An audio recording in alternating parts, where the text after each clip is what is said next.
Communication. I would like to acknowledge the presence in the Speaker's Gallery this afternoon a visiting delegation from the Center for Parliamentary Studies and Training. The Center for Parliamentary Studies and Training is conducting a training program on delegated legislation for clerk assistants and legal counsel serving in the Parliamentary Service Commission and various counties. Honorable Senators, I request each member of the delegation to stand when called out so that they may be acknowledged in the Senate tradition. Mr. Hassan Wandere, Samburu County. Ms. Fatuma King, Kwale. M. Hassan Abdullahi, Mandera. Ms. Pauline Rebo, Nyeri. Ms. Priska Jamatia, Nyeri. Mr. Mahat Hassan, Garissa. Mr. James Munyi Ireri, Embu. And Mr.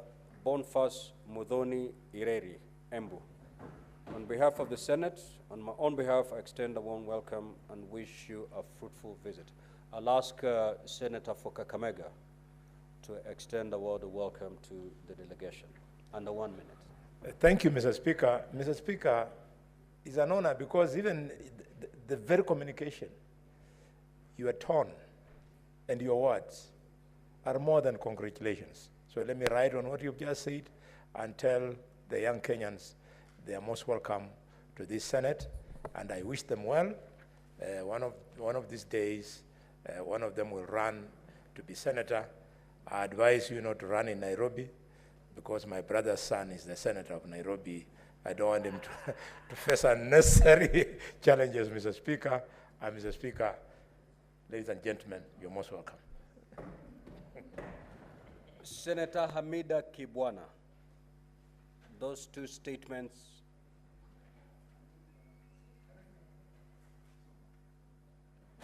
Yes, Senator Mutinda, what say you? I'm saying Senator Hamida had requested that I take care of her statements. She might be running late. You may proceed, please. On behalf of Senator Hamida Kibwana, one of the statements is on the global observation of the 16 days of activism against gender-based violence. Mr. Speaker, she rises on pursuant to Order 52.1 to make a statement on a matter of general topical concern, namely the global observations of the 16 days of activism against gender-based violence, which commenced on the 25th of November 2024, the International Day for the Elimination of Violence Against Women, and will culminate on 10th December 2024, Human Rights Day. Mr. Speaker, this global campaign calls for urgent action to end all form of gender-based violence, GBV, as a persistent issue that continues to affect millions worldwide, including here in Kenya.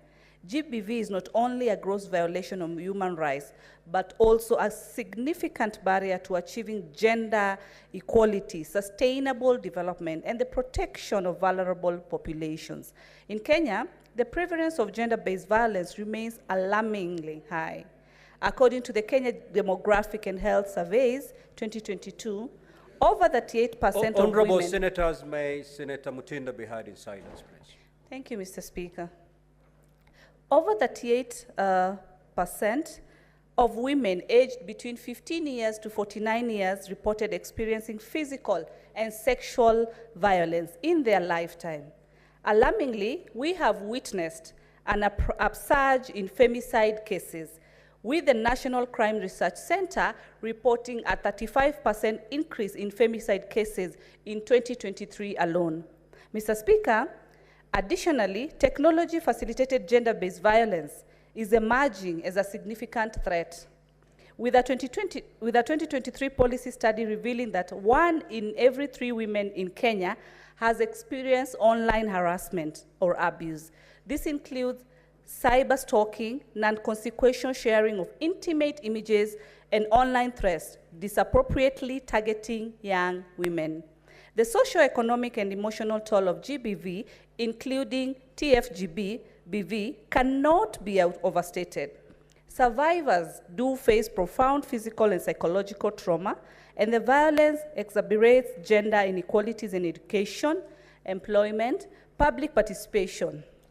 GBV also affects Kenya's economic growth and the national Gender and Equality Commission, estimating that GBV costs the economy billions annually in lost productivity and healthcare cost. Mr. Speaker, we do observe that the 16 days of activism as a country, we need to work on the following measures to address gender-based violence in its all forms. Mr. Speaker, one of it is strengthening legislative frameworks, enact comprehensive laws to address TFGBV, ensuring clear definitions and penalties to perpetrators, amend the Computer Misuse of Cybercrimes Act to include specific protections for women against online abuse and harassment. 2, promote prevention and education, integrate digital literacy programs into the education system to equip young people, especially women and girls, with the skills to be able to navigate the digital space safely. Launch nationwide public awareness campaigns to highlight the dangers of GBV and TFGBV with a focus of empowering communities to act against these injustices. Invest in survivor support systems, establish and fund more safe houses, counseling centers, and legal aid services for survivors, Senator Cherargei order. Partner with technology companies to enhance online reporting mechanisms and ensure swift removal of harmful content. Improve law enforcement and accountability. Train police officers and prosecutors to handle GBV and TFGBV cases sensitively and effectively. Ensure timely investigations and prosecution of femicide and TFGBV cases to deter potential offenders. Enhance data collection and research.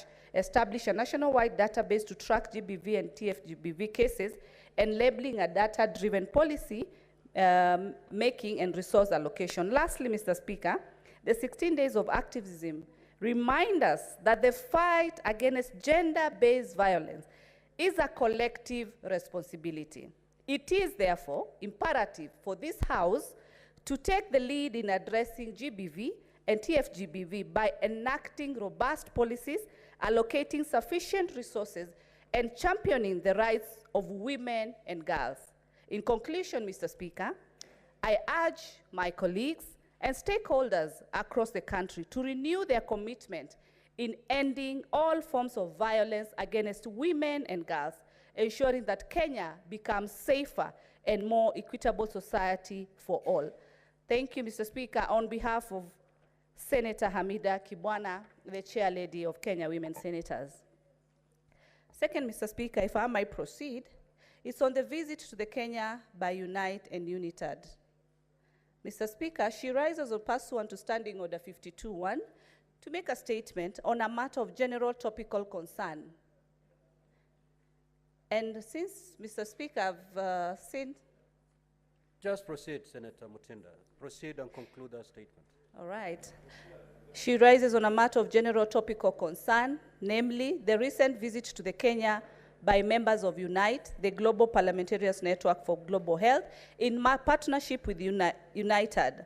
This visit, held from 25th to 27, 2024, aimed to showcase UNITAD-funded projects and explore how parliamentarians can use their voices to champion better health outcomes, advocate for more resource allocation to the health sector, and build meaningful partnerships.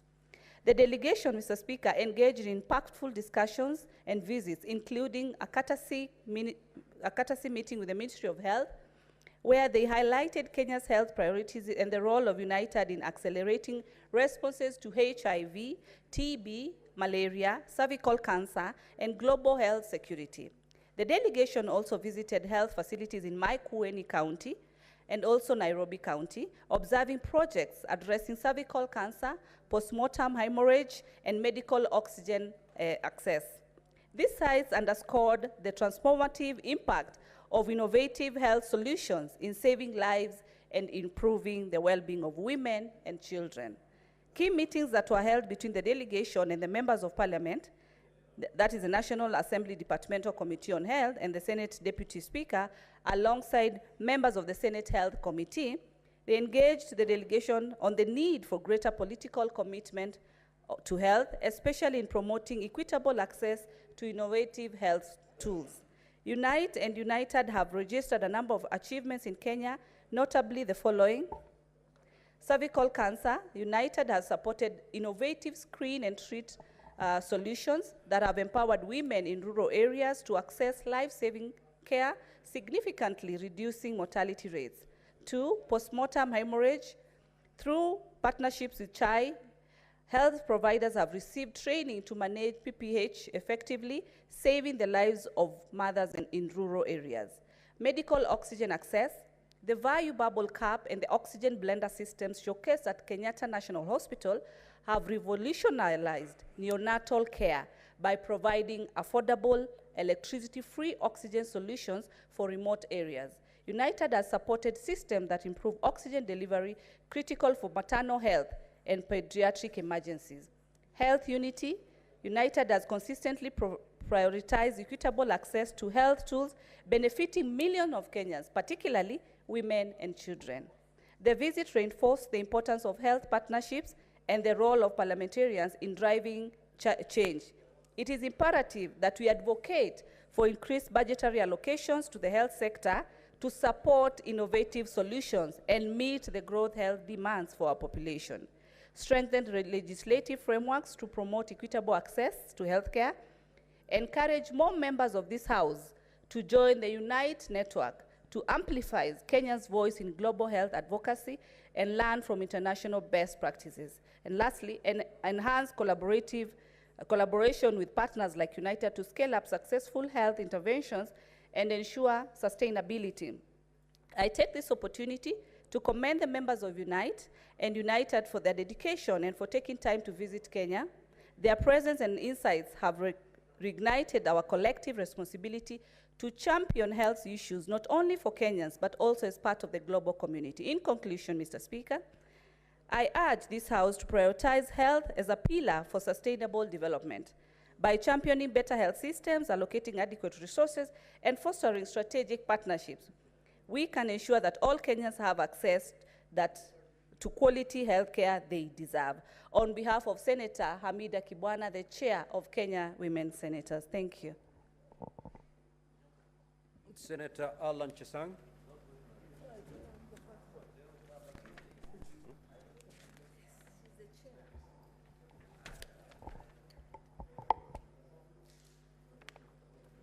Senator Alan Chesang had 2 statements. Those 2 statements are dropped. Senator David Wakoli, MP. Yes, Senator Fernandi, you may approach the chair. You need not use the microphone. Proceed, Senator Wakoli.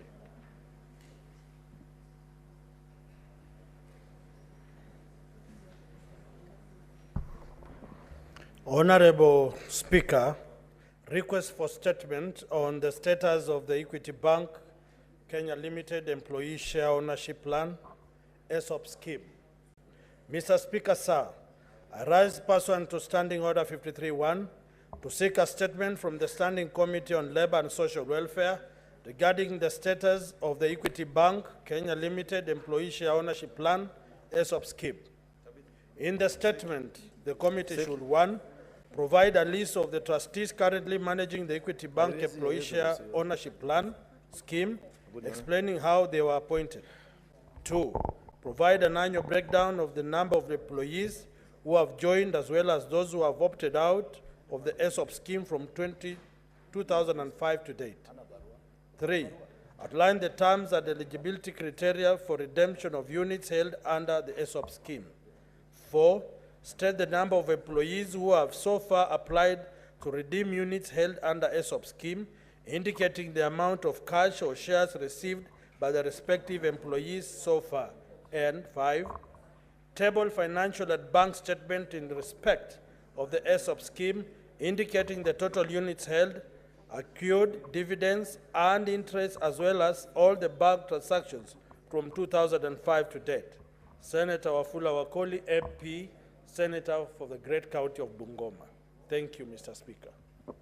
Senator Alan Chesang, your absence has been explained to the satisfaction of the chair. You may proceed to read your statements. Thank you, Mr. Speaker.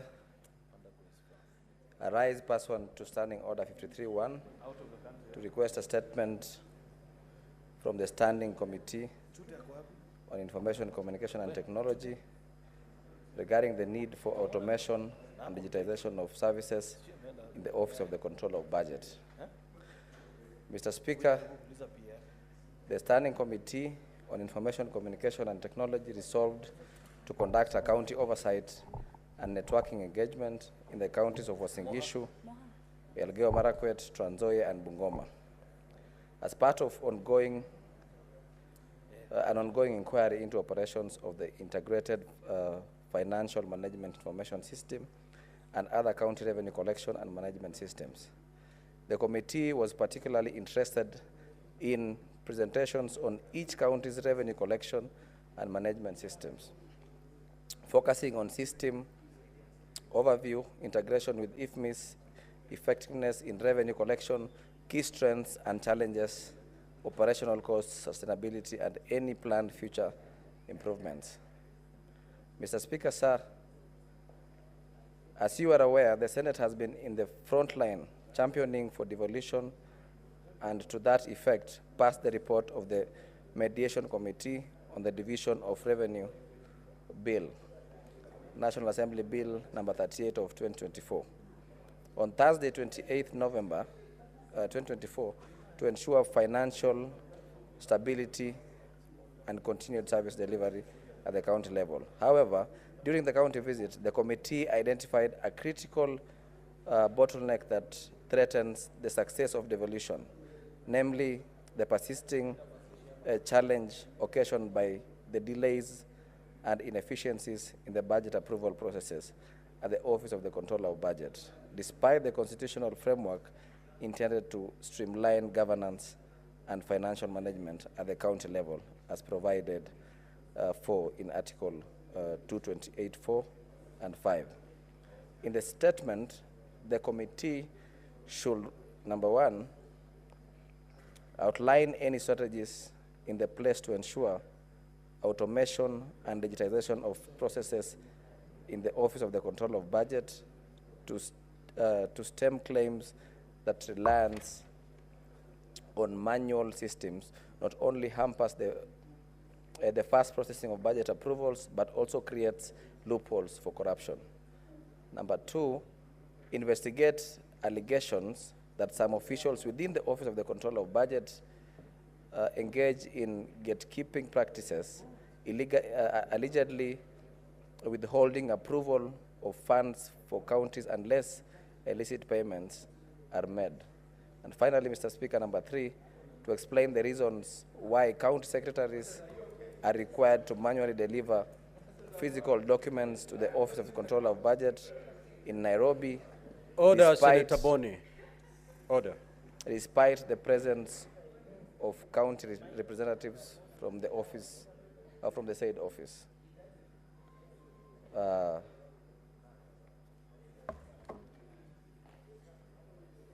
Thank you, Mr. Speaker. Let me proceed reading my next statement.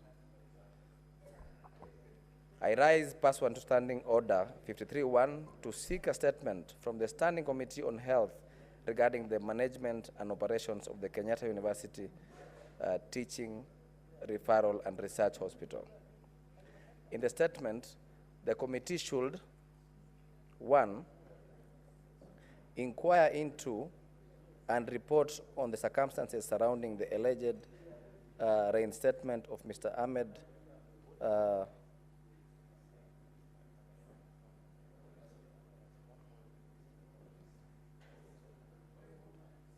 Number one, outline the academic and other requirements for appointments to the position of CEO of the hospital and state qualification of Mr. Mohammed Dagane.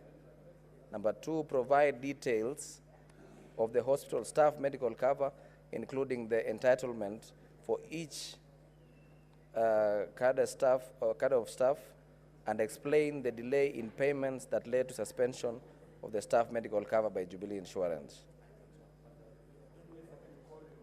Number three, shed light on allegation of unlawful and unfair labor practices, disruption of essential healthcare services, and financial irregularities at the hospital.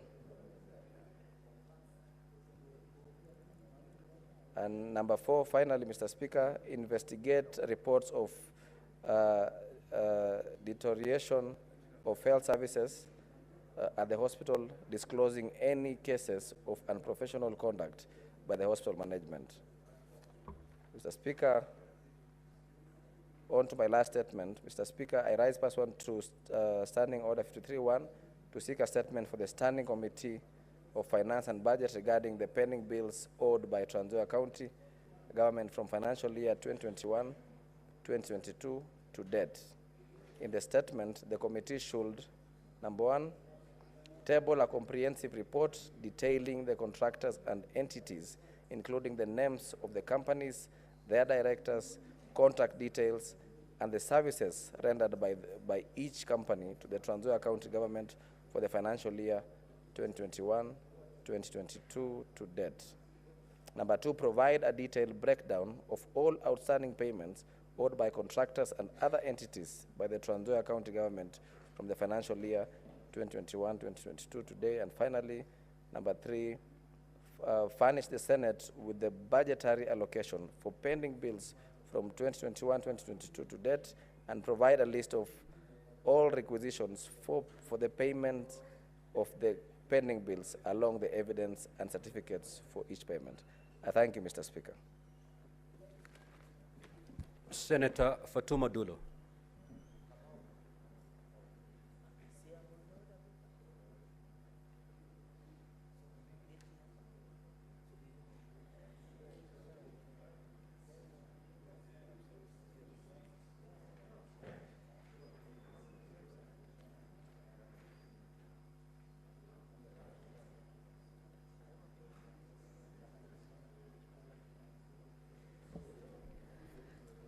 Thank you, Mr. Speaker. I rise pursuant to Standing Order 53-1 to seek a statement from the Standing Committee on Land, Environment and Natural Resources regarding the claims of grabbing community land in Isiolo County. In the statement, the committee should provide an audit of all community land in Isiolo County, indicating the parcels that have been registered, surveyed, or currently undergoing survey. State reasons for the delay in the registration of community land in Isiolo County. 3, provide an audit of all transfers carried out in respect of the community land in Isiolo County from 2016 to date, stating whether respective communities granted consent for the transfers. 4, provide data for parcel of community land that have minerals, indicating the current status of the proprietorship of each of these parcels.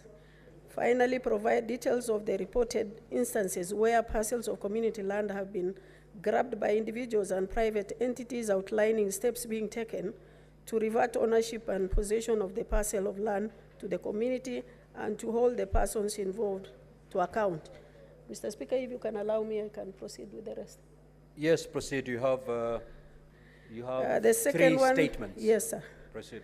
I rise pursuant to Standing Order 53-1 to seek statement from the Standing Committee on Roads, Transportation and Housing on the status of roads in Isiolo County. The committee should state the total amount of money allocated by the county government of Isiolo for roads for each financial year since 2022 to the current date, and provide a detailed breakdown for each project. Provide detailed account of the road maintenance and works across the county, including current contracts awarded, payments made to various companies and their status.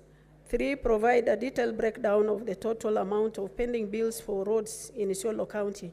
And finally, provide a list of roads that have undergone maintenance between 2022 to date.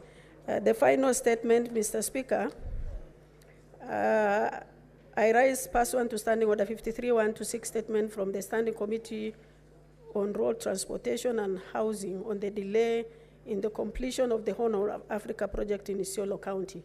In the statement, the committee should explain why the Horn of Africa project has not been completed since its commencement in 2017, provide a detailed account of the status of completion of the project, including but not limited to what has been done, what is pending, and any alterations made. 3, outline the progress that has been made to compensate residents whose land was taken for the project, and what steps are being taken to ensure that the completion of the project is expedited and that there are no further delays. I thank you, Mr. Speaker.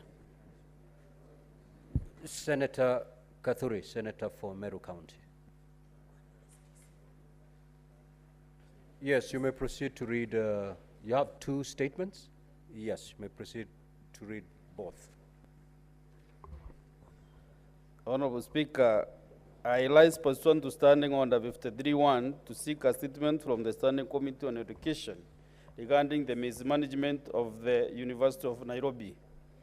In the statement, the committee should, 1, investigate allegations that the University of Nairobi Council has taken over the role of the Council Chairman, has taken over the role of the Vice Chancellor in the daily running of university affairs, and is continuously engaged in unlawful practices, including misuse of university resources, irregular recruitment, and promotion of administrative staff, arbitrary transfer of staff and procedural placing of staff on compulsory leave, scrapping of lawful positions and creation of non-existent positions, and development of a human resource manual without involving the Public Service Commission, the University's Senate, Minister of Education, the University's Academic Staff Union, UASU, and other stakeholders. Number 2, explain the circumstances under which Mr. Mbura Nouma, the acting Chief Operations Officer at the university, was recruited and subsequently promoted with the fake academic papers.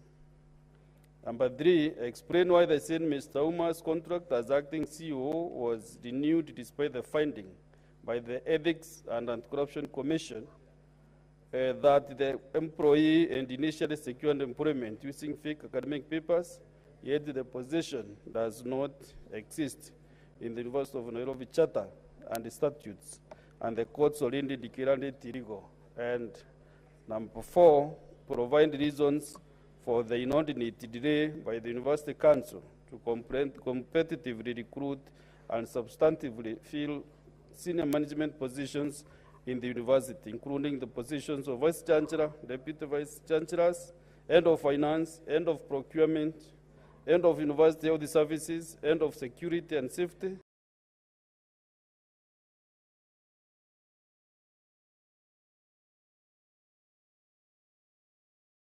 The second statement, Mr. Speaker, sir, I rise pursuant to Standing Order 53-1 to seek a statement from the Standing Committee on Health regarding the delayed transition of staff of the National Health Insurance Fund, NHIF, to the Social Health SHA. Mr. Speaker, sir, despite sanctioning provisions in the Social Health Insurance Act 2023 regarding the transition of NHIF staff to SHA, which is SHA, the Board of Social Health Authority has not yet advertised any positions for appointment or communicated the way forward to NHIF staff.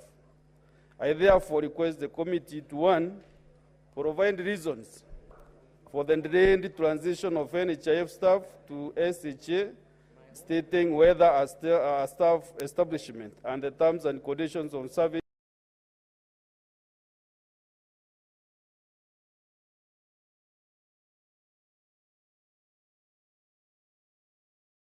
SHA will advertise the recruitment of persons to positions within the authority.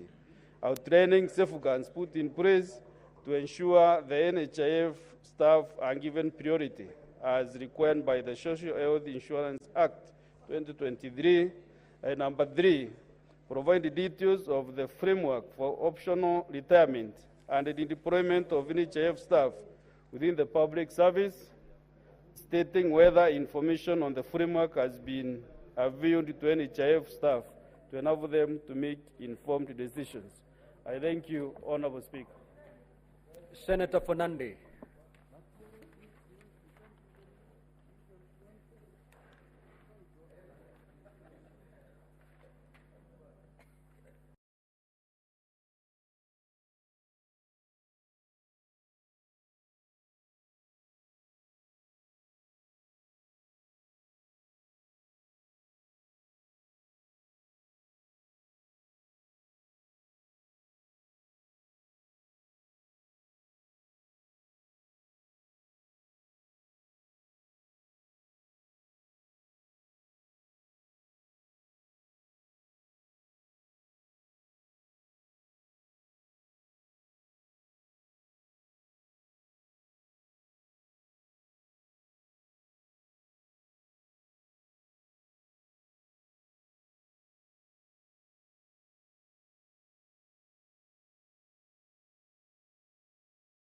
in October 2020, which directed the payment of salary arrears to the affected, stating the reasons for the continued non-compliance with the court's directive. Number 3, Mr. Speaker, provide justification for the unprocedural dismissal of senior research officers from KEMRI whose contracts were set to expire in 2025 and their replacement with casual workers.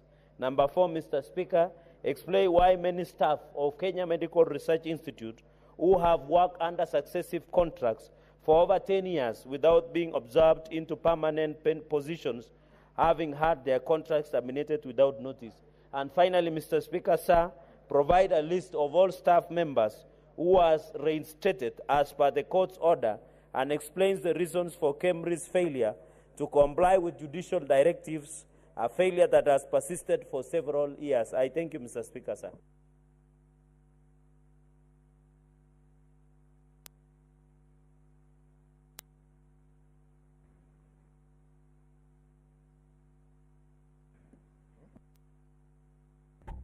Thank you, Mr. Speaker.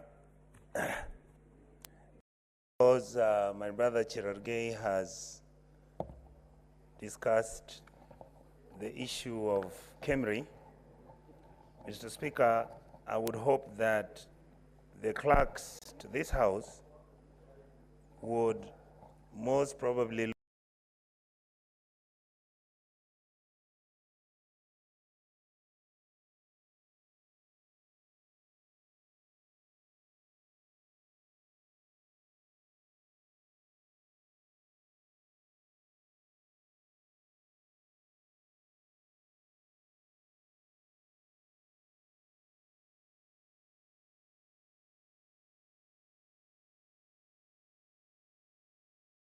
defined benefit scheme. In the statement, Mr. Speaker, should 1, explain the circumstances that led to the accumulation of approximately 2.5 billion shillings in unpaid pension dues owed to retired KEMRI employees under the defined benefit scheme, outlining remedial actions to be taken to address the situation. Mr. Speaker, number 2, I would like the committee to provide a timeline for the settlement of these unpaid pension dues. And finally, Mr. Speaker, I would want the committee to state measures put into place to ensure that the delay or a similar occurrence is not witnessed again in the near future. Mr. Speaker, my question number 2 is that I rise pursuant to Standing Order 53. 1, to seek a statement from the financial performance of the Nairobi Expressway, given that recently there has been conflicting information as to how the expressway has been doing. This is a key infrastructure project commissioned in 2022 under the PPP model. Mr. Speaker, the National Expressway is operated by the China Road and Bridge Corporation Company under a 27 concession agreement, which was envisioned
Therefore, I would urge the committee to assess the broader economic impact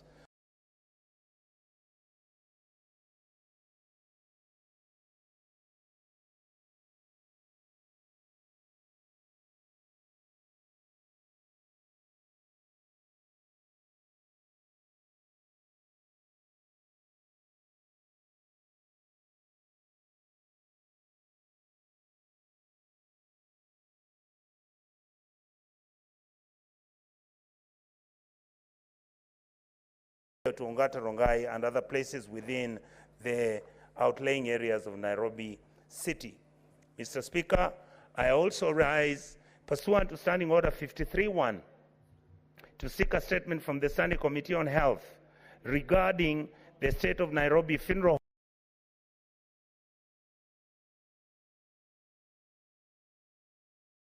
had raised a question to this matter, and that's why I was saying I wish that some of the committee clerks would actually combine some of our questions instead of them being spread all over. But I would like the committee to state the number of unclaimed bodies currently being held at the Nairobi Funeral Home, explaining the recent surge in the admission of identified bodies, the circumstances of admission of these bodies, as well as the reported vis-a-vis the identified causes of death. Number two, Mr. Speaker, I would want the committee to explain the delay in the legal process of allowing the disposal of 100 unclaimed bodies in the mortuary, indicating the status of the application made.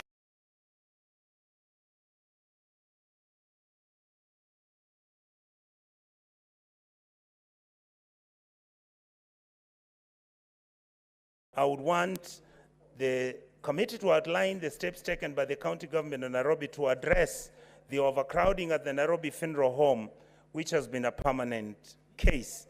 Number four, Mr. Speaker, I would want the committee to state measures put in place by the Ministry of Health to address overcrowding in mortuaries across our country and across Kenya, and to make sure that these mortuaries are functioning and well managed. Number five, Mr. Speaker, I would want the committee to explain how the government intends to address the underlying socioeconomic factors that contribute to the increasing number of the unclaimed bodies in the mortuary. Mr. Speaker, I rise again pursuant to Standing Order number 50, statement from the Standing Committee on Agriculture, Livestock and Fisheries regarding the status of implementation of the Edible Crops Promotion Project by the Agriculture and Food Authority, AFA. In the statement, Mr. Speaker, I would want the committee to provide details of the Crops Promotion Project by the AFA, including the project's justification, a breakdown of the 981 million budgetary requirement and allocation, as well as the counties participating in this project. Number two, Mr. Speaker, I would want the committee to report on the status of the implementation of the project, stating how and when seeds were procured, and explain to Kenyans the decision by government to procure Zambia and not to procure the seeds locally, particularly from Nzoia County. Number three, Mr. Speaker, I want the committee to provide details on the distribution of the sunflower seeds across the country,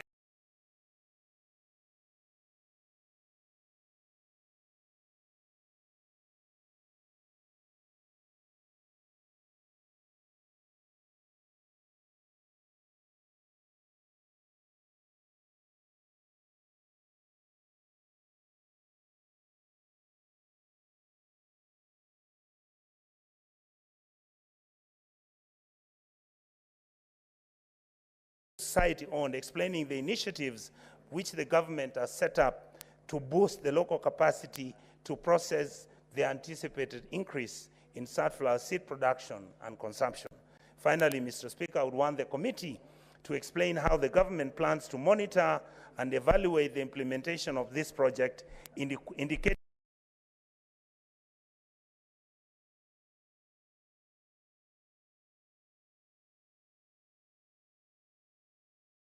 finance and budgets regarding the failure by the National Treasury to provide adequate supporting documentation for Kenya shillings 161 billion payments for external debt by the year 2020-21, 2021-2022, 2022-2023 financial years, as per the special audit report of the Auditor General on debt servicing for the 2021, 22, and 23 financial years. This report, Mr. Speaker, raises pertinent concerns over budgeted corruption, possibly plunder, and wastage of public resources, which poses a significant threat to our nation's economic integrity, development, and growth. Mr. Speaker, in that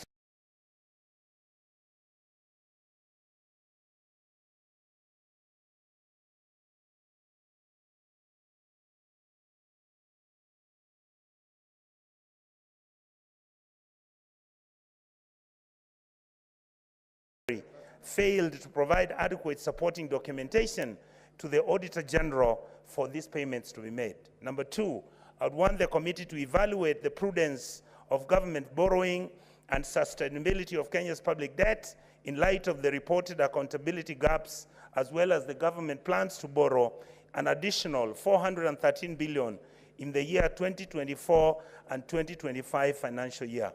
Mr. Speaker, number three, I would want the committee to provide a comprehensive account of Kenya's debt, how much money we've borrowed in the last 10 years, and if possible, have a distinction between the money borrowed locally and externally, indicating the projected repayment timelines, as well as the measures put in place to mitigate any risks of default. Number five, Mr. Speaker, I would want the committee to outline the legal and policy reforms being implemented to ensure transparency, accountability in borrowing and debt repayments to restore public trust and safeguard our country's fiscal sustainability and fiscal growth.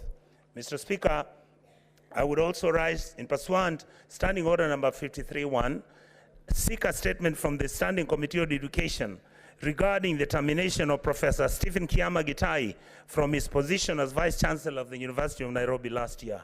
In the statement, Mr. Speaker, I would want the committee to disclose the reason for the suspension and dismissal of Professor Kiama, including the justification from the premature termination of his permanent and pensionable terms of employment as a professor at my old university, University of Nairobi. Mr. Speaker, number two, I'd want the committee to table a comprehensive report of the investigations into his conduct, if any, including allegations of misconduct, if any, and insubordination, if any, and the disciplinary actions which were taken by the university or any other body. Number three, Mr. Speaker, I would want the committee to detail the status of the University of Nairobi's assets, particularly the properties and land, including any ongoing plans for their disposal and transfer of these properties to private individuals and developers. Number four, Mr. Speaker, I would want the committee to outline measures taken by the University Council to protect these assets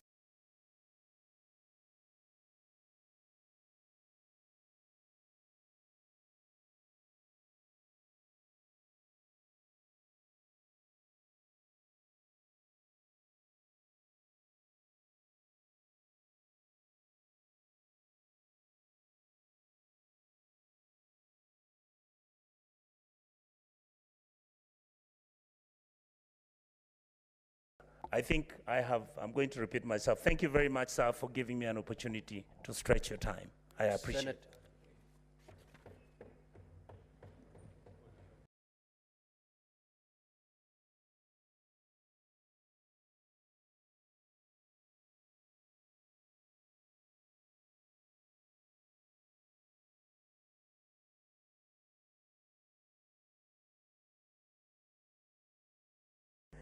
And residents of Laikipia County, which threatened to resort in eviction and displacement of local residents. Mr. Speaker, the situation has been particularly dire in the following areas: Kenamba area of Sosian Ward, Laikipia North, where the owners of Olmaiso and Sosian ranches have fenced off stock routes and traditionally belonging to the locals. Additionally, a burial site used by Kenamba residents since colonial times has been fenced, further exacerbating tensions. Mr. Speaker, in Muramati area of Umande Ward, Laikipia East, where ranchers, including Oldaiga and other investors, have land, blocking locals' access to critical amenities such as water. Further, there are claims that the management of Olpajata Conservancy has approached the locals of Riasho in Ramuria Division, Laikipia Central, with a relocation proposal, ostensibly to create a wildlife corridor.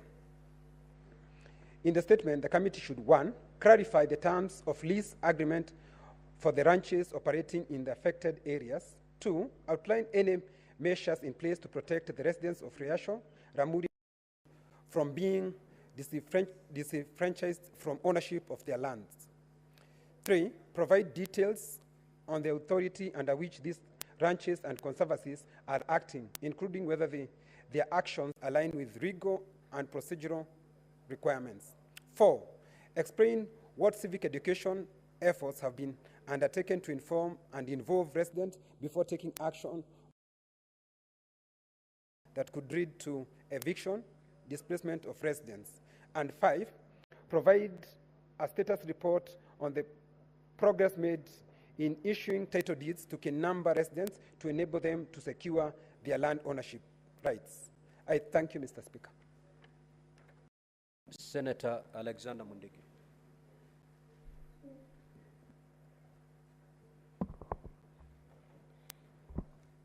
Request for statement on the enduring of the Makutano-Meru Chuka Meru Road. Mr. Speaker, I rise person to standing order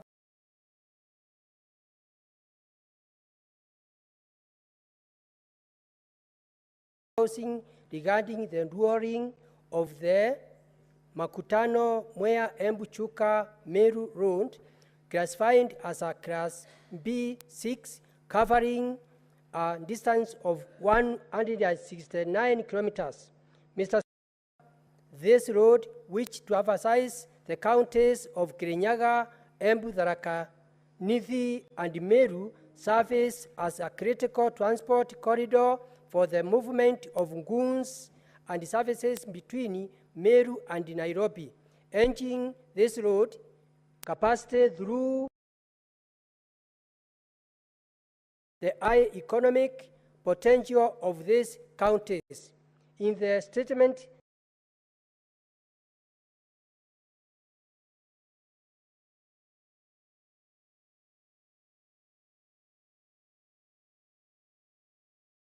(2023) to date as a basis for assessing the need for its conversion to an orange way. 2, present data on traffic accident reported during this road from the year 2023 to date, including the number of fatalities and injuries. 3, state upgrade the road into an orange way and inform on the status of these plans and indicate the timeline for the commencement of the enduring.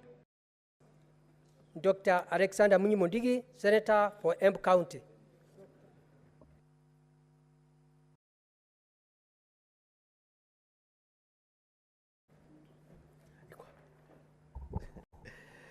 Thank you very much, Honorable Speaker. Mr. Speaker, I rise to request for a statement on the maintenance of the Mkunombe-Kibaon Road by the County Government of Lamu. Mr. Speaker, sir, I rise pursuant to Standing Order 53-1 to seek a statement from the Standing Committee on Roads, Transport and Housing regarding the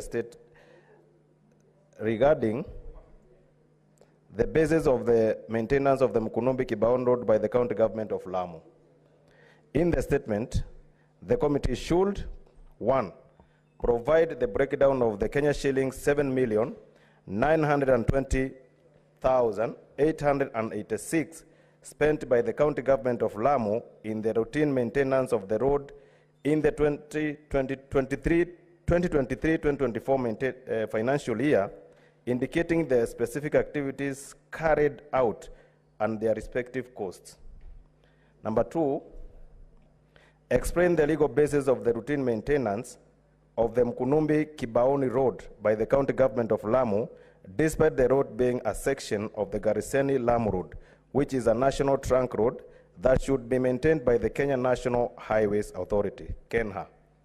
Number 3, clarify whether the county government and the KENHA signed a memorandum of understanding into bracket MOU or undertook consultation prior to the commencement of maintenance work on the road by the county government, and if so, provide the details of the same. And number 4, state whether the county government conducts audits or reviews of the maintenance work carried out on the road to evaluate adherence to established standards. Mr. Speaker, I have another statement that I rise to request on the maintenance of the Hindi-Koni Road. Mr. Speaker, I rise pursuant to Standing Order 53-1 to seek a statement from the Standing Committee on Roads, Transport and Housing regarding the routine maintenance of the Hindi-Koni Road in Lamu County. In the statement, the committee should provide a detailed breakdown on the Kenya shillings 9,424,292.40 allocated for the Hindi-Koni Road projects in the financial year 2023-2024 financial year, including breakdown of activities undertaken such as bush clearing along both sides of the road, grading services and associate costs. Number 2, a very supportive documentation including contracts, invoices and progress report to verify how funds were utilized on the Hindi-Koni Road. Number 3, provide details of the tendering process for the road project, including the name of the awarded contracts and the terms of contracts. Number 4, explain the need assessment criteria used by the county government of Lamu to inform the opening of the rehabilitation of the Hindi-Koni Road, clarifying whether any feasibility studies or cost benefits analysis were conducted before authorizing the expenditure, especially considering the road's dilapidated state. Number 5, state measures taken by the county government to ensure that expenditures on the road projects like the Hindi-Koni Road deliver value for money, noting the road's dilapidated state and the potential needs for the extensive rehabilitation. And number 6, state whether the county government of Lamu conducted any audit or review of the project to assess its cost efficiency and effectiveness. If so, avail the results for the public scrutiny. Thank you, Honorable Speaker.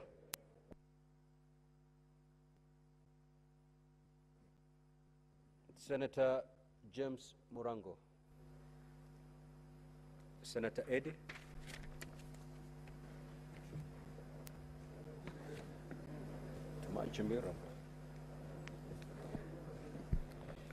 Thank you, Mr. Speaker.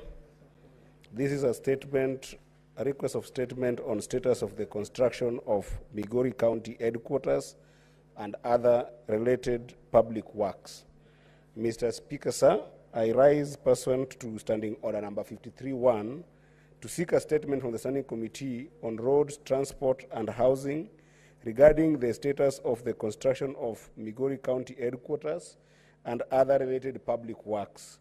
In the statement, Mr. Speaker, the committee should provide the implementation status of the Migori County headquarters project, including adherence to approved construction requirements, costs, and timelines. Also, Mr. Speaker, in the statement, the committee should outline the total budgetary allocations for the project by financial years, detailing the amounts utilized since its commencement. Additionally, Mr. Speaker, in the statement, the committee should disclose how budgetary allocations for the projects were included in the county budget estimates and supplementary budgets, providing evidence of necessary approvals for these allocations. Additionally, Mr. Speaker, in the statement, the committee should identify the county department or agency responsible for implementing and supervising the construction works for the headquarters. And Mr. Speaker, also in the statement, the committee should furnish a list of contracted entities involved in the project, detailing their terms of reference, works completed, and agreed key performance indicators, KPIs. Additionally, provide information on actions taken in response to contractor non-compliance, if any.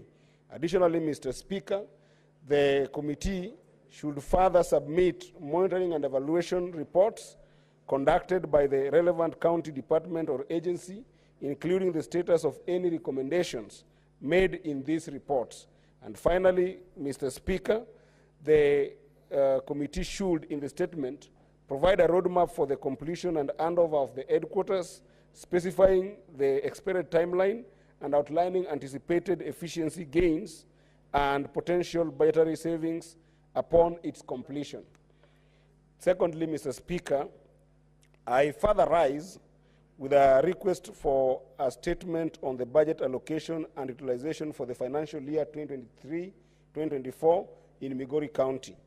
Mr. Speaker, sir, this I rise pursuant to Standing Order number 53-1 to seek a statement from the Standing Committee on Finance and Budget concerning the budget allocation and utilization for the financial year 2023-2024 in Migori County and the measures in place to ensure effective and lawful budgeting to promote service delivery.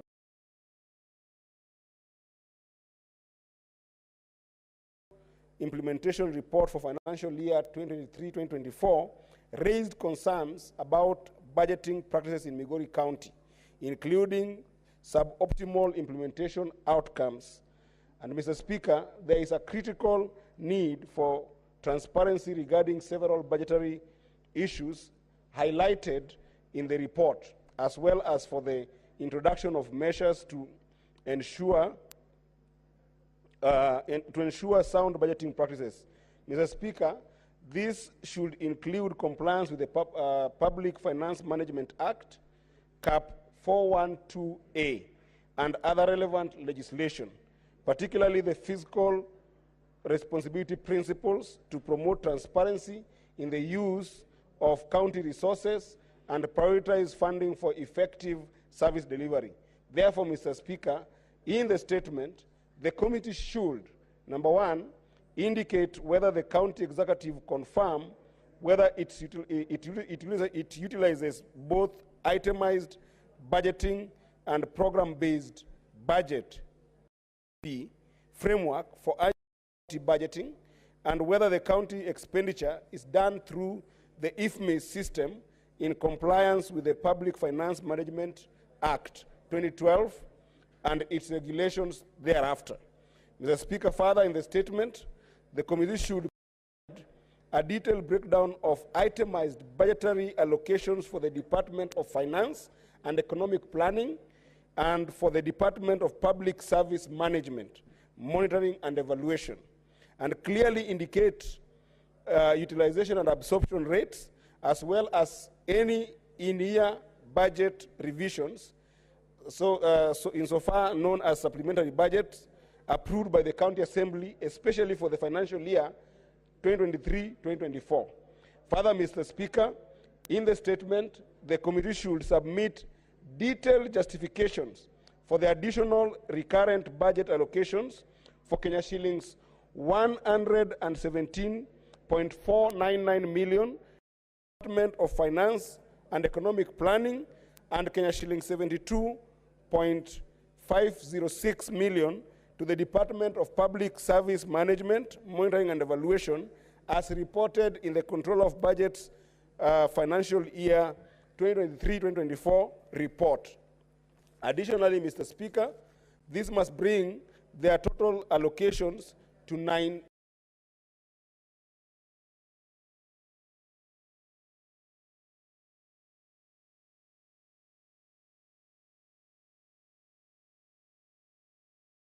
effectively. That is for the two departments. Further, Mr. Speaker, the committee should provide detailed information on the outputs achieved or realized through the budget allocations to these two departments, particularly in light of the Control of Budgets report indicating over 99.9% exchequer and and absorption utilization for the financial year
Thank you, Honorable Speaker. It's quite curious the number of statements that have been brought by my colleagues, and yet it is a of sitting. Honorable Speaker, I just wanted to raise a concern. If you look at the majority of the statements that have been raised, they have been directed at the Committee on Roads and Transport. I have counted no less than 7 such statements, Honorable Speaker. At our last meeting, we had almost 30 or 50 statements that are still pending. And there's a conversation we had with the majority leader, at least during the SPC, on what needs to happen when we resume. It would be quite unfair, Honorable Speaker, for... Order, Senator Keroche. Order. Proceed, Senator Nairobi. It would be quite unfair because I know there is discussion about reconstituting the committees, and I personally have indicated that I would want to leave some of those committees.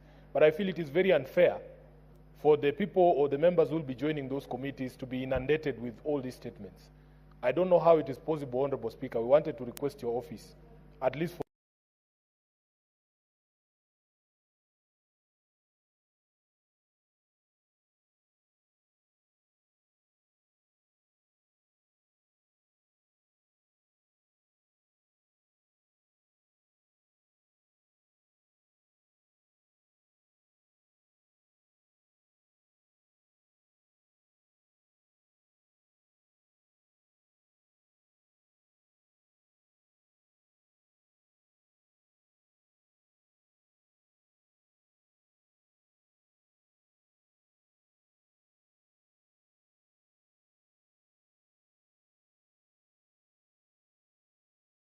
Roads Committee in the...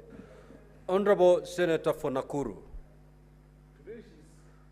I'll give you the first question of the day. You proceed, I will rule you out of order. Proceed, Senator. Yes, Honorable Speaker, I was saying that we need to deal with 2 issues. Number one, I am happy that on the order paper today we have the CARA. We need to dispense with this so that we can release money to counties. Every time we raise questions about our roads in our counties, the governors are saying, oh, we have not received money. Then the second issue is on the dispute of the RMLF.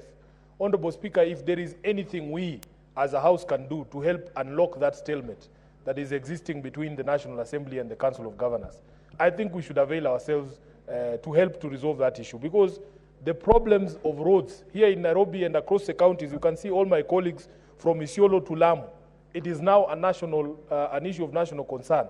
And all leaders should now take up this matter to ensure that at least we resolve the problem of the roads in this country. I thank you, Honorable Speaker. Senator Faki.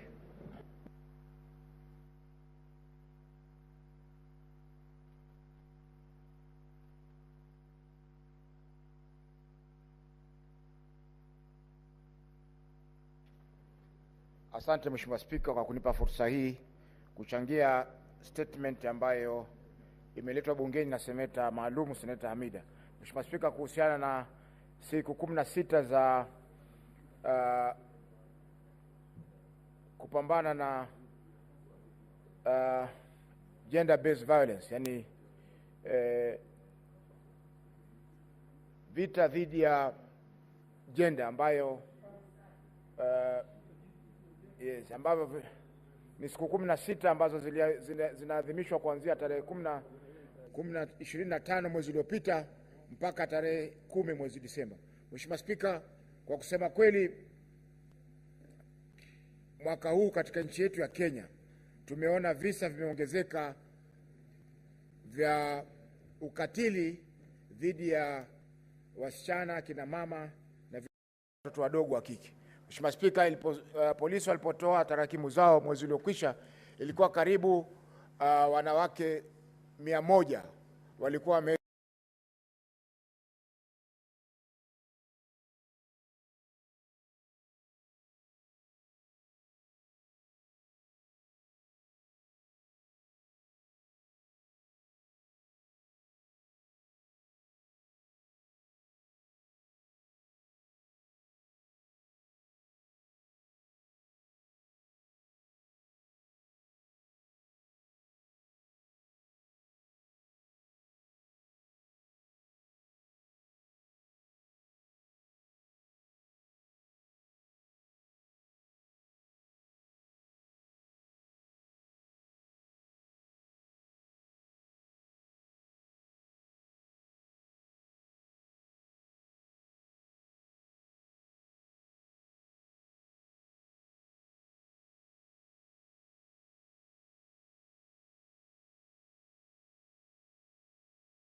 tokea katika kifo ama kudhurika.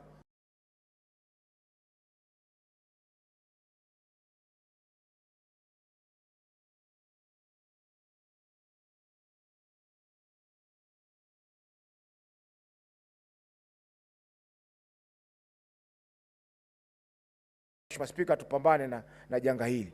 Mheshimiwa Spika, statement ya pili ambayo nilikuwa nataka kuichangia ni taarifa ambayo imeombwa na naibu wa spika Senator wa gatuzi la Meru kuhusiana na mambo yalivyo katika University of Nairobi, ambao ni chuo ambacho mimi Mheshimiwa Spika pia niliwahi kupitia katika chuo hicho. Mheshimiwa Spika, ni jambo la kusikitisha kwamba vyuo vyetu sasa vinakuwa ni mahala ambapo uongozi haufanyiki ama uongozi umekuwa duni kiasi ambacho Mheshimiwa Spika migogoro na mizozano haiishi. Mheshimiwa Spika, ikumbukwe Jumatatu iliyopita, Jumatatu ya wiki hii, kulikuwa na maandamano ya wafanyikazi katika Kenyatta University Hospital ambapo ikasababisha kujiuzulu kutoka mamlakani kwa mwenyekiti wa kamati ama mwenyekiti ya jopo la hospitali ile, Profesa Mogenda akabidi ajiuzulu, na vile vile pia mkurugenzi ambaye msimamizi Dr. Adan pia akabidi aende nyumbani, Mheshimiwa Spika, kutokana na hali ambayo ilikuwa hairidhishi katika chuo kile. Mheshimiwa Spika, ile Kenyatta University Hospital, Mheshimiwa Spika, ni hospitali ambayo ni level 6. Yani katika Kenya hospitali kama hizi ziko 3 peke yake, na haipendezi Mheshimiwa Spika kwamba taasisi kama ile ikumbwe na mgogoro wa uongozi, wakati hapa Kenya tuna viongozi wa kila aina. Tunaweza kuleta maprofesa wa kila aina, Mheshimiwa Spika. Kwa hiyo Mheshimiwa Spika, ni kuwa taasisi zetu zinaingia katika mikono ya uongozi ambao sio wa sawa, Mheshimiwa Spika. Ndio sababu ya hii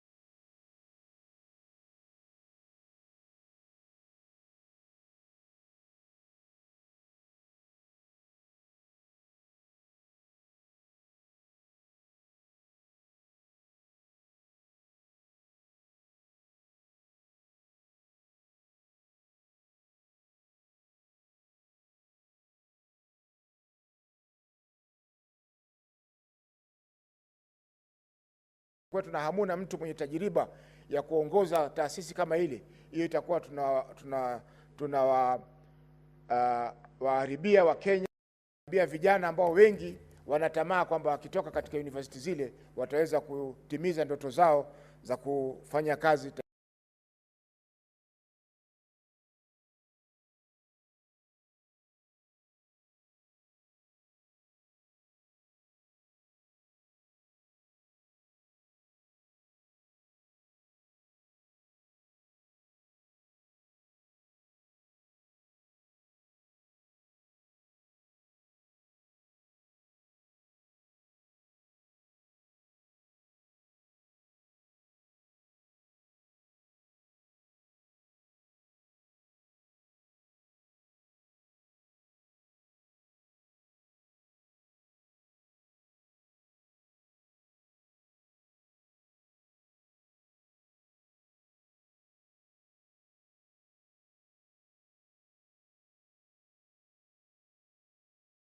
To make a Proceed. Thank you for protecting me, Mr. Speaker. I thought what I said is a statement of fact about where that university is located. Mr. Speaker, there is yesterday the president said there's a bad spirit in the country of opposing everything. I think there is another bad spirit, Mr. Speaker, of everybody trying to do everybody's job but their own. Mr. Speaker, this statement alleges that the university's council chairperson has left his responsibilities as the chairperson of the council and is now busy executing the executive role that is a preserve of the Vice Chancellor. I do hope that the Education Committee can quickly find out what the facts are in the case, because I have had this conversation, Mr. Speaker, from very reliable sources, including people that I hold.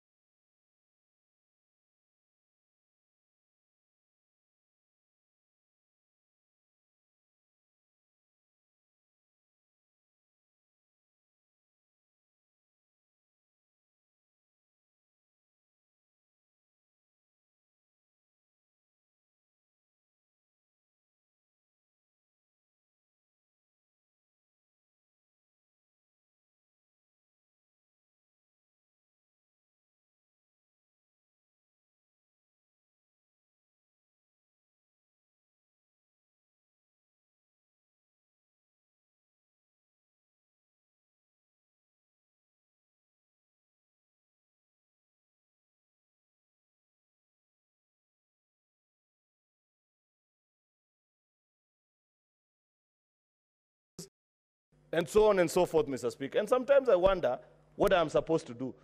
Kenya is a multi-party democracy. I campaigned alongside the president.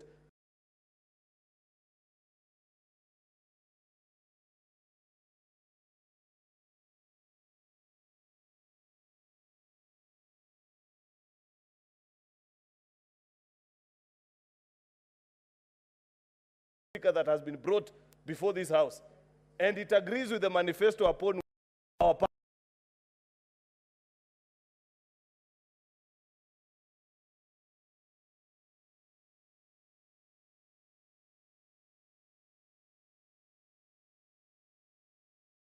Be an expert on education policy, you want to comment on the legislature, but you want to say absolutely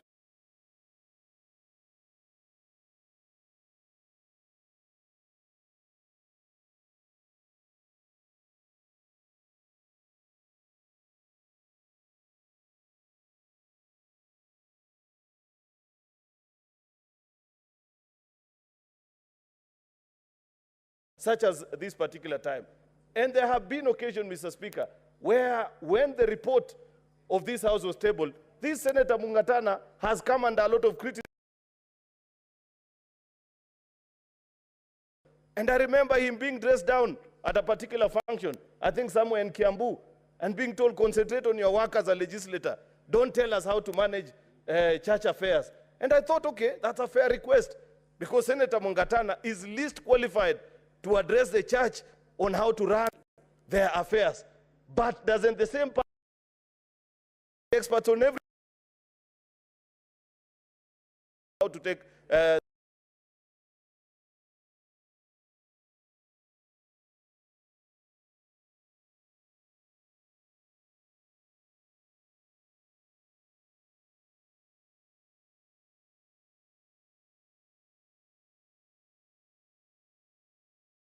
a better job than President William Ruto? He wants to mount a presidential campaign. Like you can offer better solutions.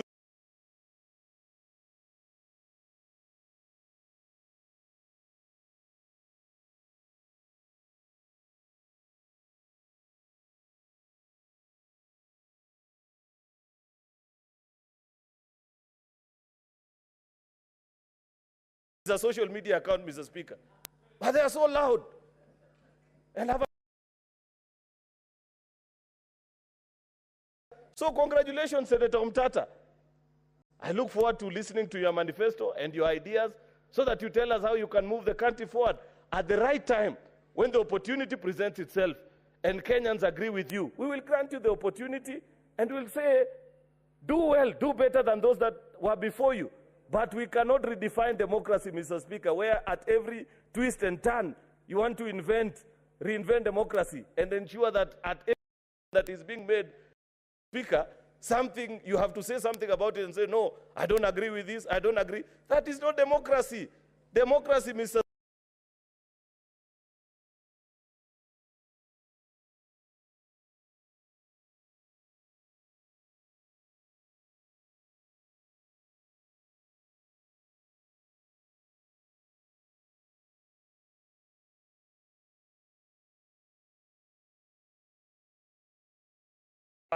so that we can establish what is ailing this institution before it is too late. Mr. Speaker. Now, that brings us to the end of the comment session. I will call upon the Chair, Finance and Budget, to lay the paper.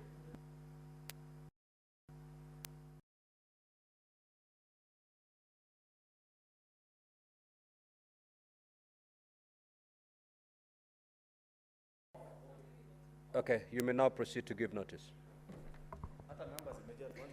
Mr. Speaker, I beg to give notice of the following motion, that the Senate adopts the report of the Standing Committee cash disbursement schedule for financial year 24-25, laid on the table of December 2024, and that pursuant to Section 17(7) of the PFM Act and Standing Order 189.3, the Senate approves the county government's equitable share cash disbursement schedule upon enactment of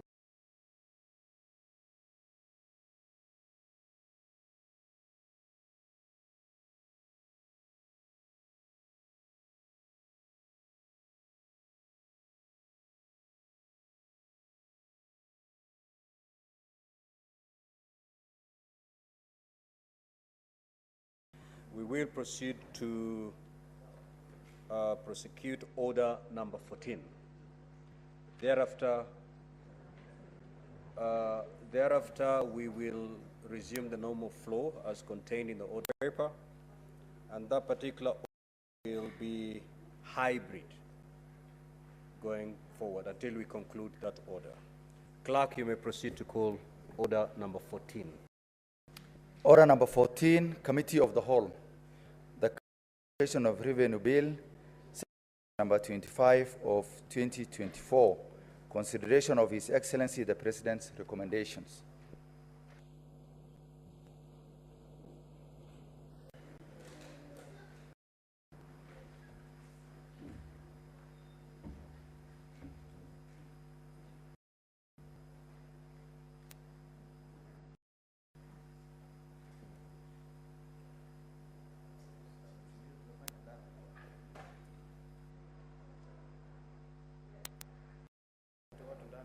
Let's bring people in.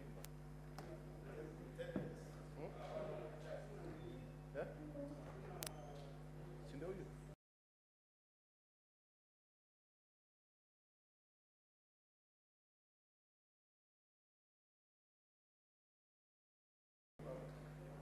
That's what we're doing.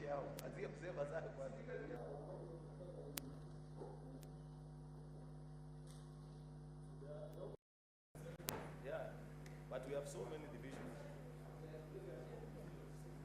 You see, we have many divisions, but what I want us to do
2024.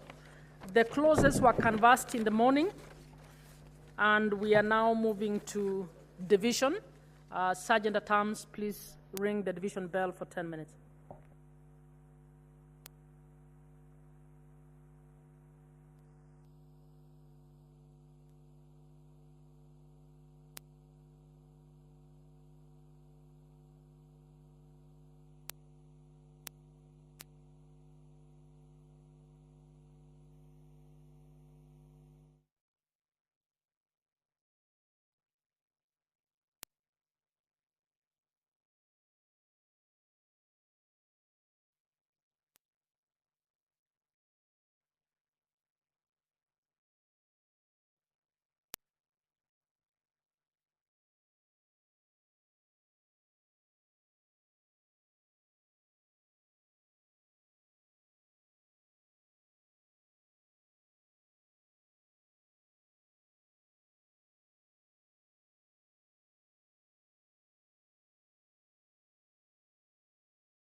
Sergeant at Arms, please ring the bell for another 5 minutes.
And close the doors, and draw the bar. Honorable, we are now going into division. On the consideration of the President's memoranda on the County Allocation Revenue Bill, Senate Bill number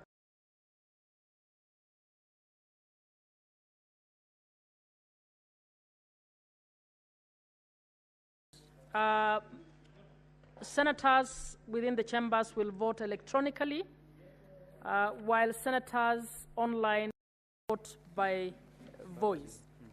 Can members withdraw their cards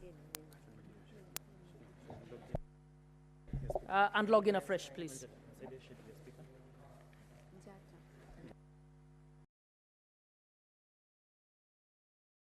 Remove unattended cards.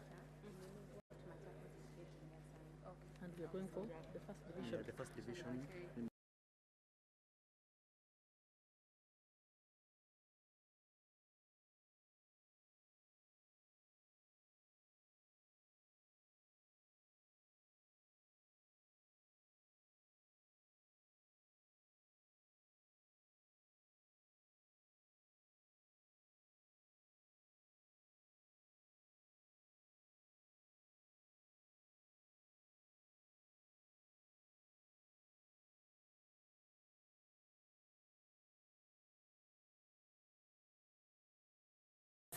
Will be amended as proposed.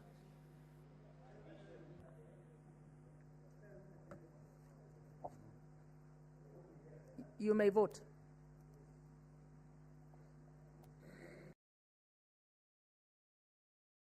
This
Honorable Senators online, we'll now have a vote by voice.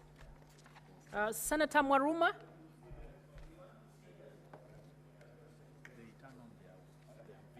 Please turn on your video.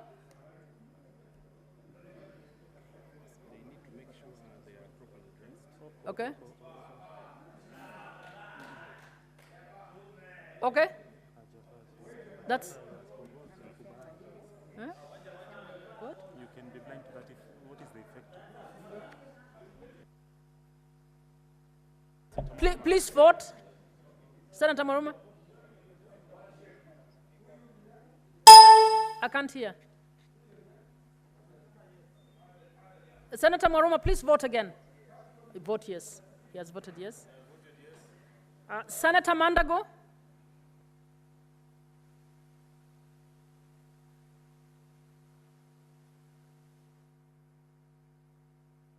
Senator Mandago, are you on the line? Senator Mandago votes yes. I didn't see the video, though.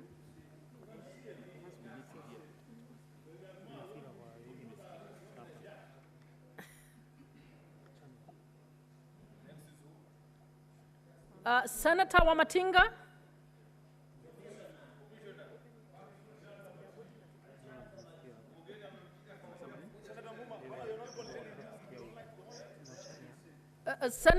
Senator Mandago, please be putting on your video so that we see you. And Senator Wamatinga as well, please. Say that again. Somebody has muted. Your video, please, Senator Wamatinga. The host has disabled. Technical team, please.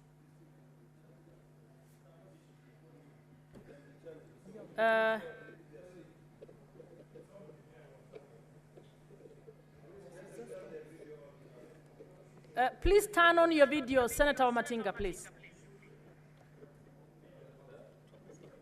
I have seen you. You can now vote.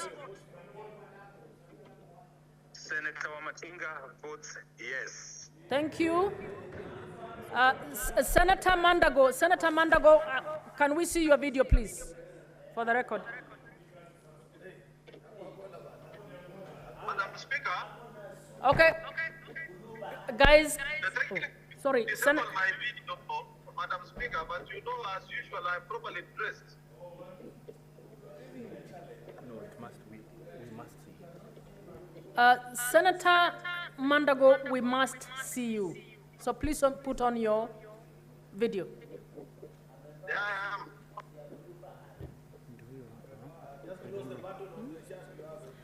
Senator Mandago, I can see your picture. You are properly dressed.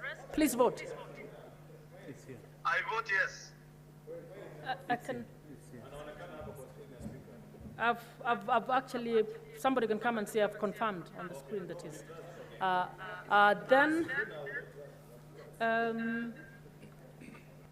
Anybody else online? Any other senator online? No, we are done. Those are the senators online.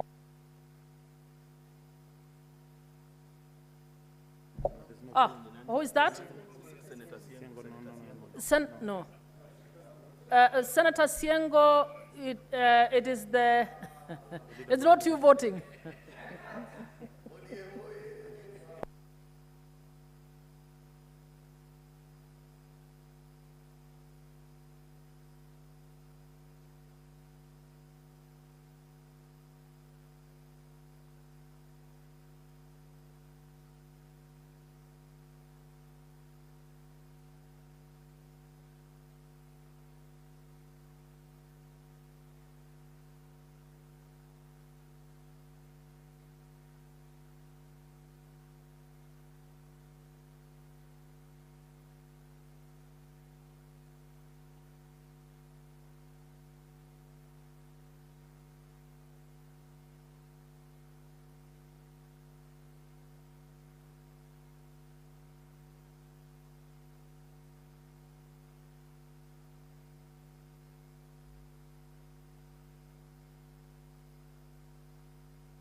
Honorable members, I wish to announce the results of this division.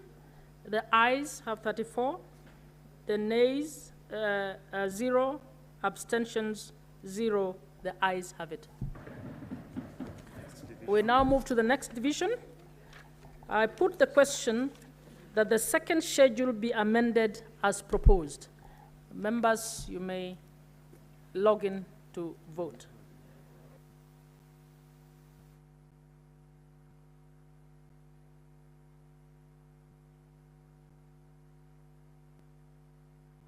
Please start the vote.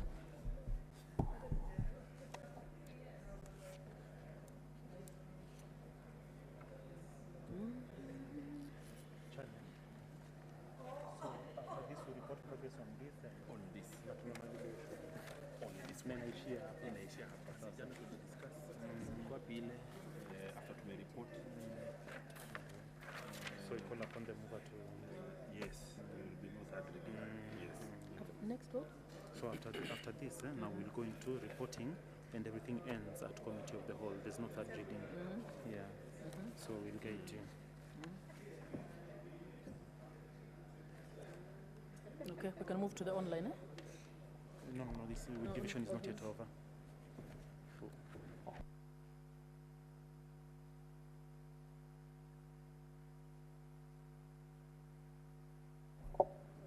Two senators have not voted?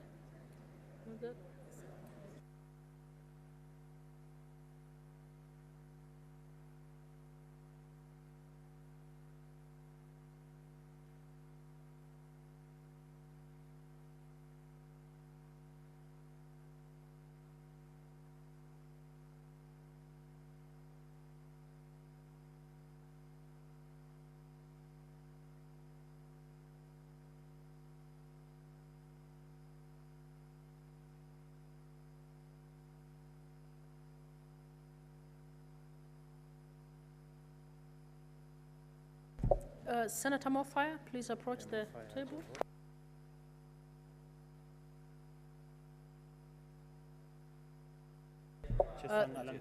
Senator Alan Chesang, please approach the table.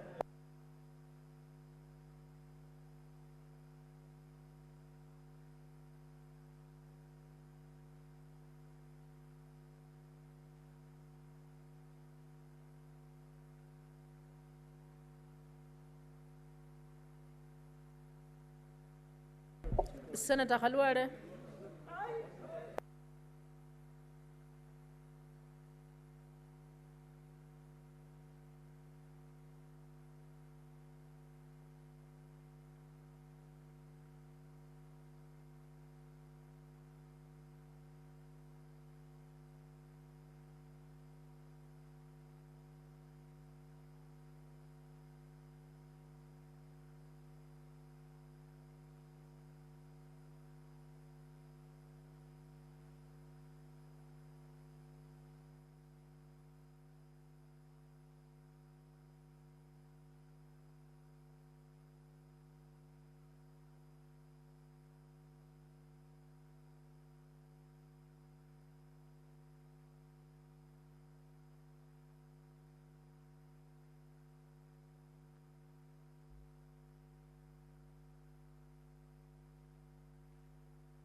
Honorable members, allow me to repeat the results for the first division.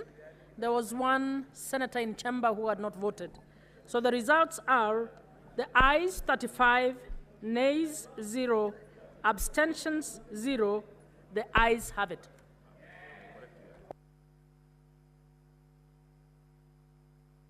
Now we move to the senators online. Senator Mandago. Order senators, I'd like some silence so that we can hear. Senator Mandago, please vote.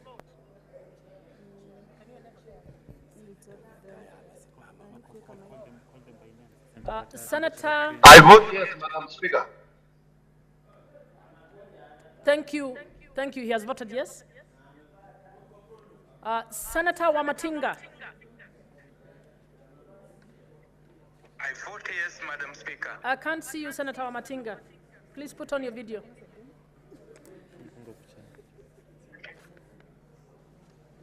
I vote yes. Thank you, Senator Wamatinga. Senator Mwaruma. I vote yes, Madam Speaker.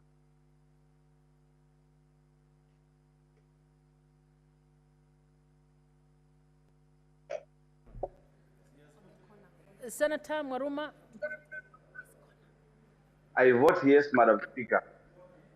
I have seen you. Thank you. He has voted yes. No. I have seen Senator Mwaruma on this screen. So, any other senator online? Okay, you may now tally.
Honorable Senators, I now wish to report, Senator Gerard K., please sit down. Senators, order please. Honorable Senators, order, please sit down. I now wish to report the results of the second division, and the results are as follows. The ayes 35, nays 0, abstentions 0. The ayes have it.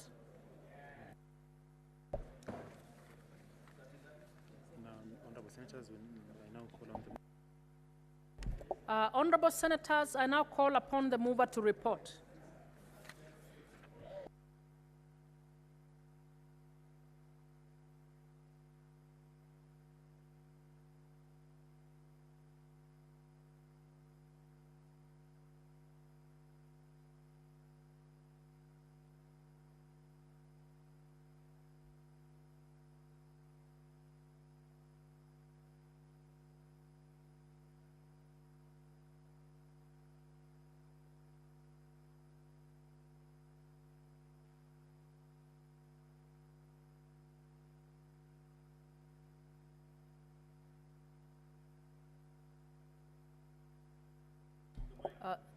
The mover may Madam proceed. Speaker, I beg to move that the committee do report to the Senate its consideration of county allocation of revenue bill, Senate Bills number 25 of 2024, and its approval thereof. Honorable Senators, I will put the question, which is that the committee do report to the House its consideration of the county allocation of revenue bills, Senate Bills number 25 of 2024, and its approval thereof, with amendments. As many as are of that opinion say aye. Aye. As many as are of a contrary opinion say nay. The ayes have it. Honorable Senators, Mr. Speaker.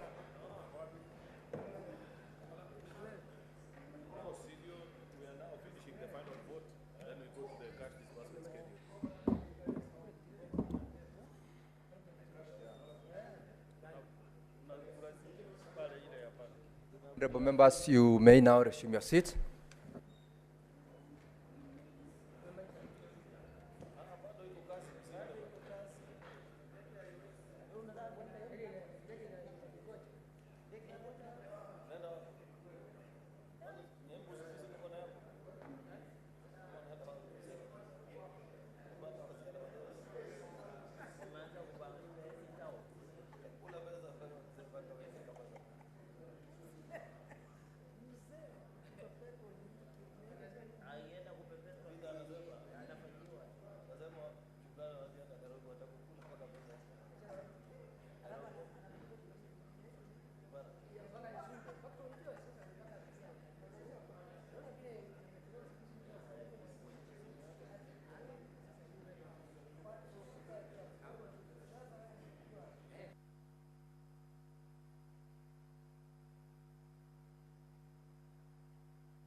Sergeant at Arms, you may now draw the bar and open the door.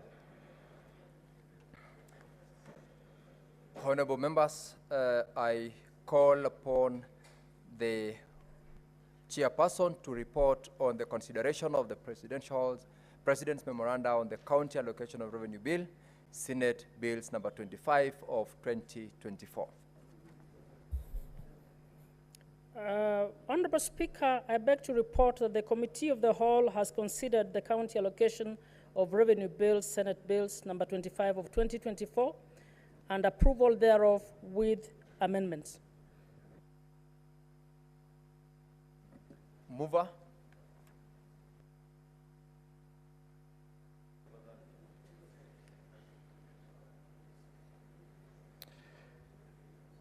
Madam Speaker, I beg to move that the House do agree with the committee on the said report. Oh, Mr. Speaker, my apologies. Mr. Speaker, I beg to move that the House do agree with the committee on the said report, and I request Senator Wambua to second. Senator Wambua. Mr. Speaker, I do second.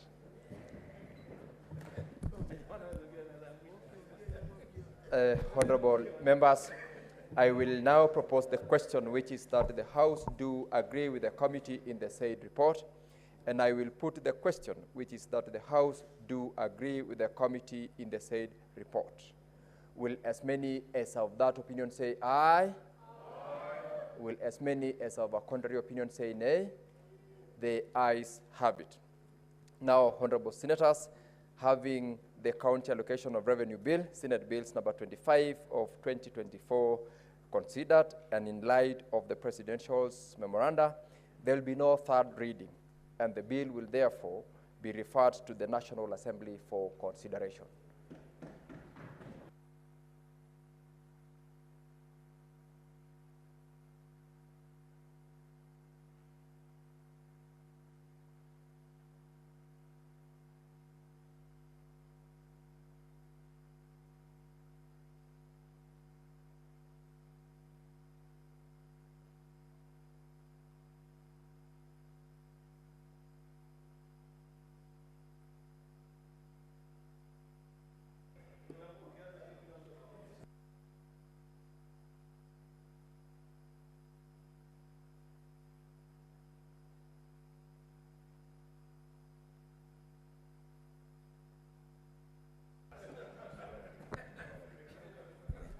Order, honorable members.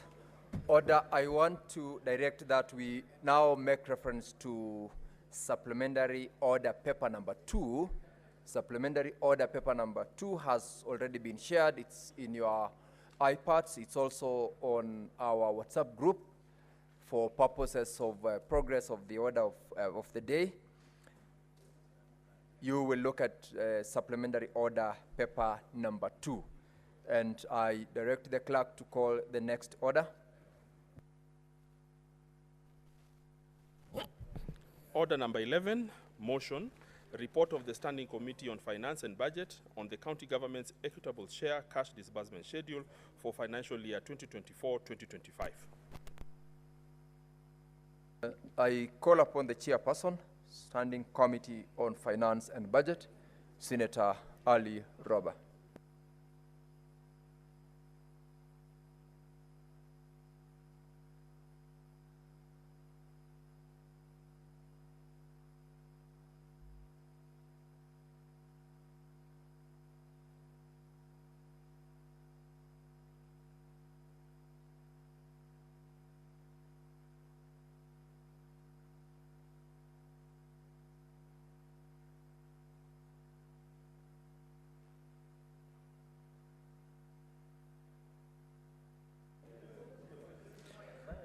Mr. Speaker, I move a motion that the Senate adopts the report of the Standing Committee on Finance and Budget on the county government equitable share cash disbursement schedule for the financial year 2024-2025 laid on the table of the Senate on Wednesday, 4th December 2024, and that pursuant to Section 17 of the Public Finance Management Act, Standing Order number 189, the Senate 189.3, the Senate approves the county government equitable share cash disbursement schedule for the financial year 2024-2025 to take effect upon enactment of County Allocation of Revenue Bill, Senate Bill number 25 of 2024.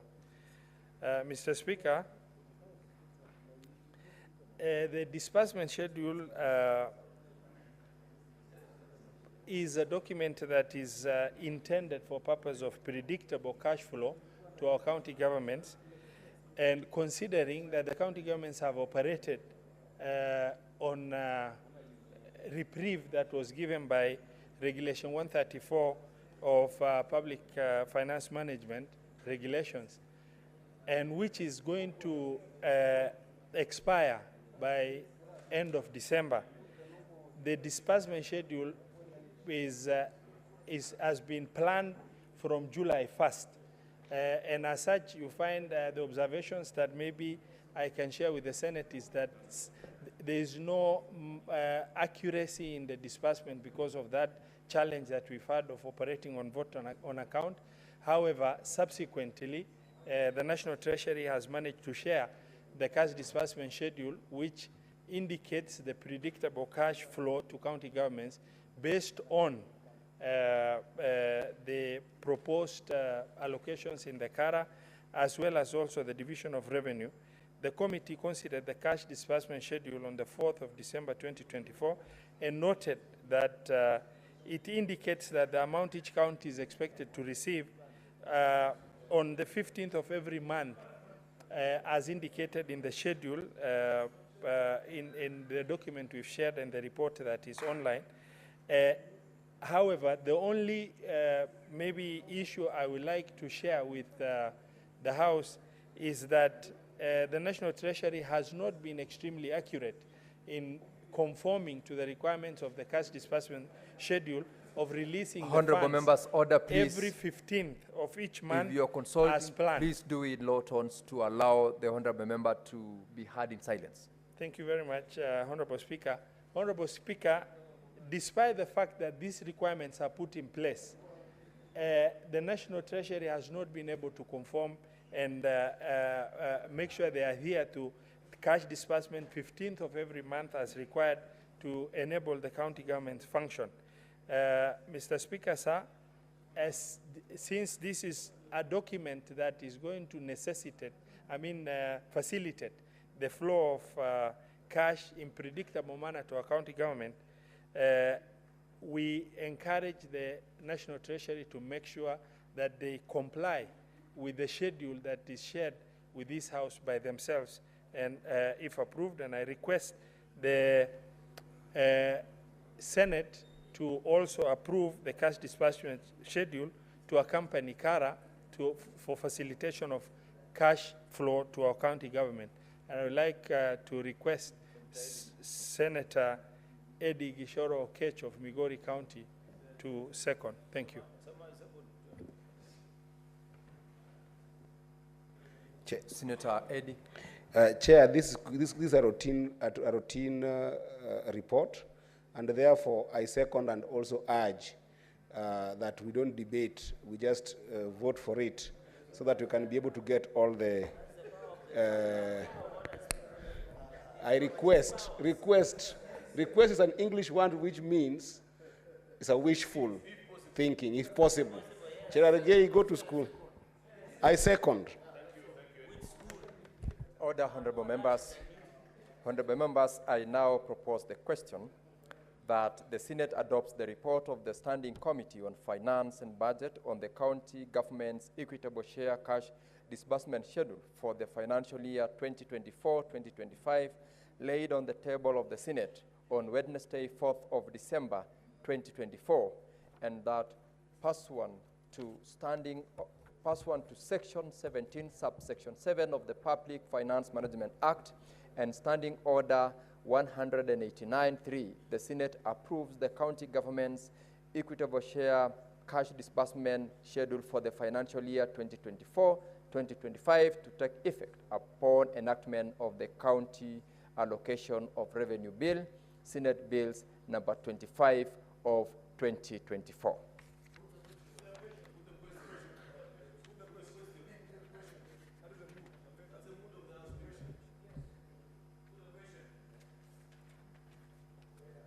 Now, honorable members, having read the mood of the House and the wish of the members, I now put the question that the Senate adopts the report of the Standing Committee on Finance and Budget on the county government's equitable share cash disbursement schedule for the financial year 2024-2025, laid on the table of the Senate on Wednesday, 4th of December 2024, and that pursuant to Section 17, subsection 7 of the Public Finance Management Act and Standing Order 189.3, the Senate approves the county government's equitable share cash disbursement schedule for the financial year 2024-2025 to take effect upon enactment of the county allocation of revenue bill, Senate Bills number 25 of 2024. Honorable Senators, will as many as have that. Sorry. Yes. Now, members, this being a matter concerning counties, I will ask honorable members, this will be an electronic vote, and you will proceed to vote upon the Secretariat being ready. Sergeant at Arms, as we set up the voting system, Sergeant at Arms, please ring the bell for 3 minutes.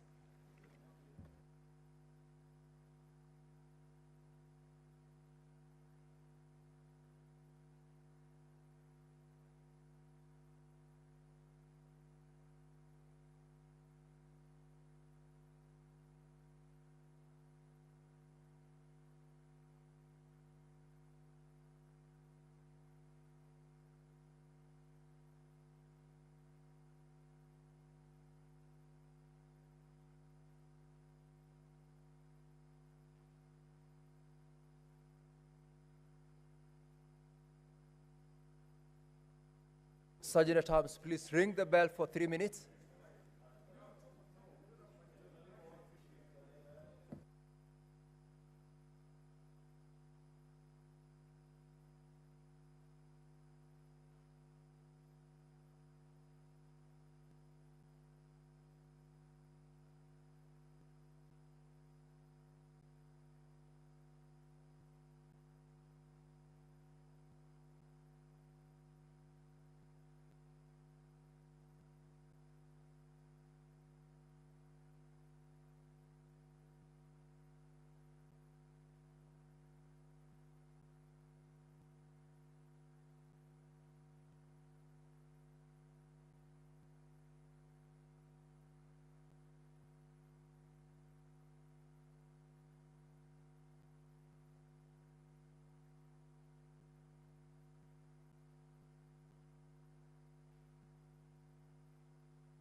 Please continue ringing that bell for another 3 minutes.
Senator Mungatana.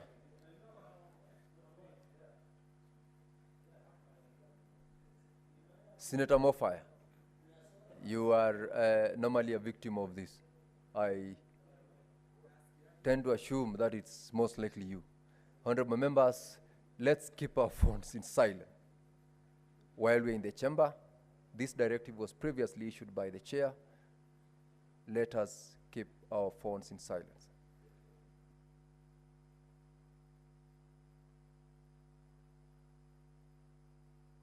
Order, Senator Cherargei. Order. Order, Senator Cherargei.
Now, honorable members, the system is ready for us to conduct the vote.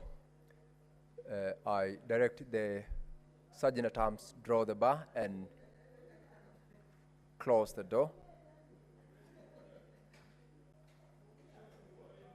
Senator Joyce, take your seat. Order, please. Take your seat. Now, honorable members, this is an electronic vote, and you may now proceed to. Honorable members, there are senators who've just been walking in and out. I direct the Sergeant at Arms to release the cards from unattended delegates unit.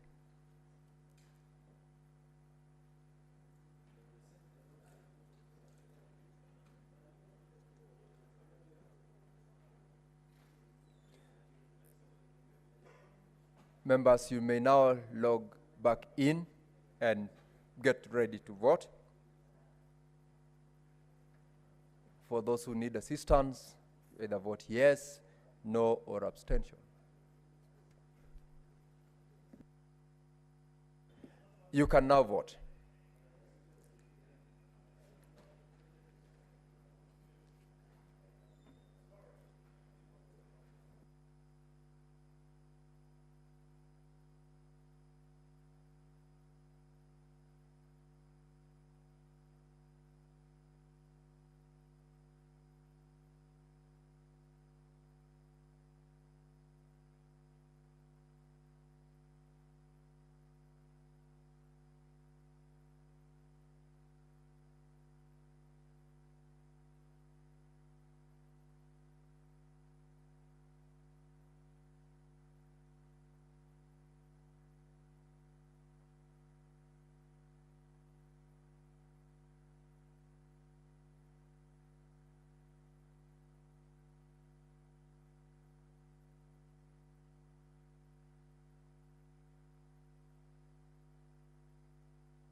Honorable members, we have Senator Chute, Senator Wamatinga, and Senator Maruma online. We need to allow them also to cast their vote.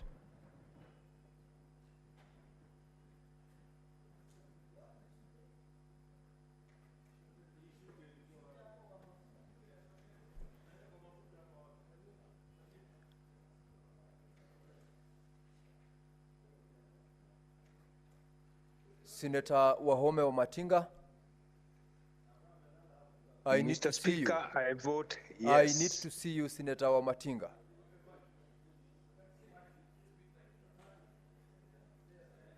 Mr. Speaker, I vote yes. Thank you, Senator Wamatinga. Senator Maruma.